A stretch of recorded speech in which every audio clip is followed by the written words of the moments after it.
Hey, what's going on, guys? This is Bailey again with Rogers Performance Marine. We just got our second load in of 2024 Lunds, so we got one uncovered, and I wanted to show you the new 1650 Angler side console. So they've had this boat since 2020.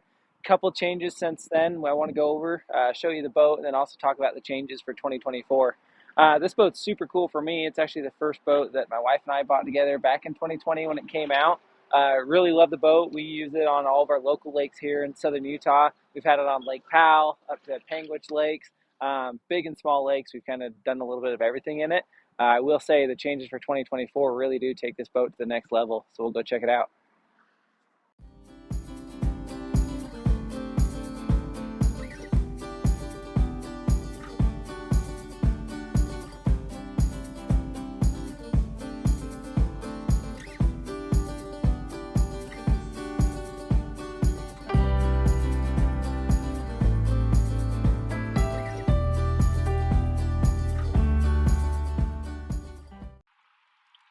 All right, so first coming to the back of the boat, standard motor options on this are going to be the 30, 40, or 50 horsepower. We're about 3,000 feet where we stand right now, but we do boat at a lot of mountain lakes. So most all of our Lunds you're going to see at max horsepower, which is the 50 horsepower motor on this. Around these lakes, like I say, over to Lake Powell, it's about 3,100 feet in elevation. It pushes this boat with people in gear about 28 to 30 miles an hour, depending on how you prop it. The 40 does okay too, but again, with the altitude, it is nice to have max horsepower on it. Couple little things. We ordered it with the boat buckle ratcheting straps. Makes it super easy to get the strap out of the way, kind of like your seatbelt at home. That way you can safely secure your boat to the trailer when you're going down to the road, but it's not a big hassle getting ratchet straps out of your truck and dealing with those. Then when you're done at the lake, clip it back on, cinch it down, and it's good for travel. You'll have one of those on the port and starboard side. We do have this one set up with a fish finder. It's got a Helix 5 at the dash, so we would have a transducer bracket and the transducer itself bolted to the transom here. We do that later after the customers finalize the purchase. That way we know exactly what electronics they're going with.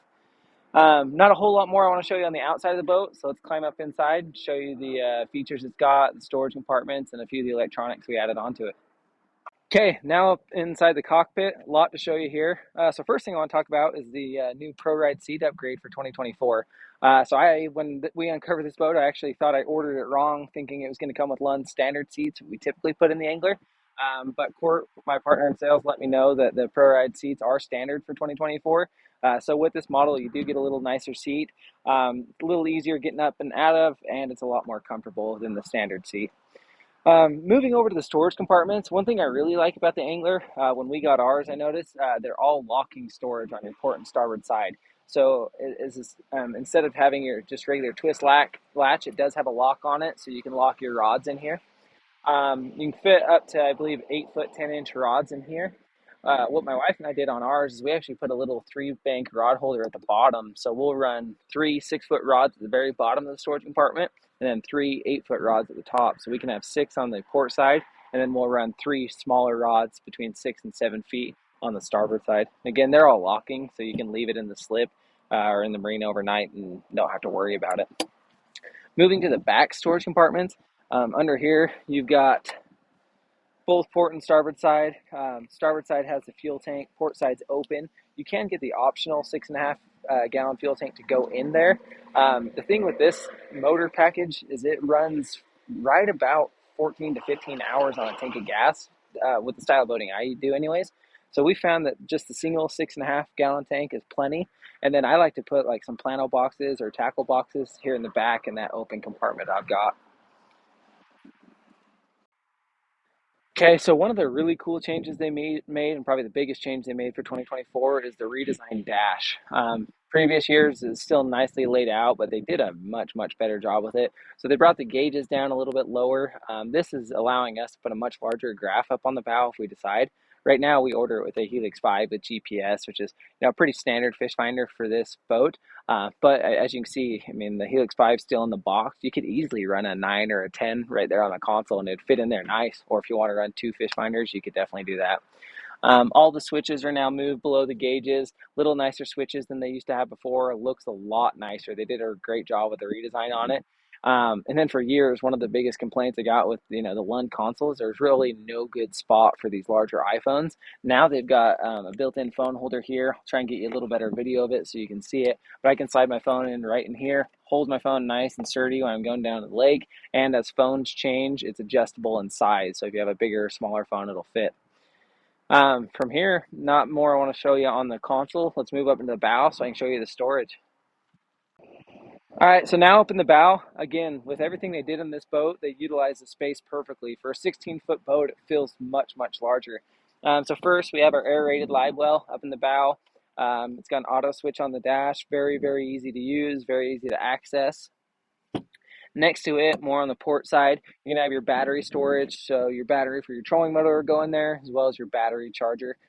Typically, we'll run a 2-bank charger on this to charge the front trolling motor battery, as well as the rear starting motor battery.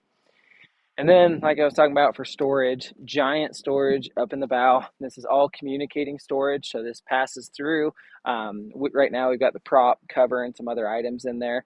So there's quite a bit in there, but in my wife and I's boat, like we can fit all of our life jackets, towels, ropes, everything we need really just goes in this compartment. So the rest of the storage is for our fishing tackle and equipment.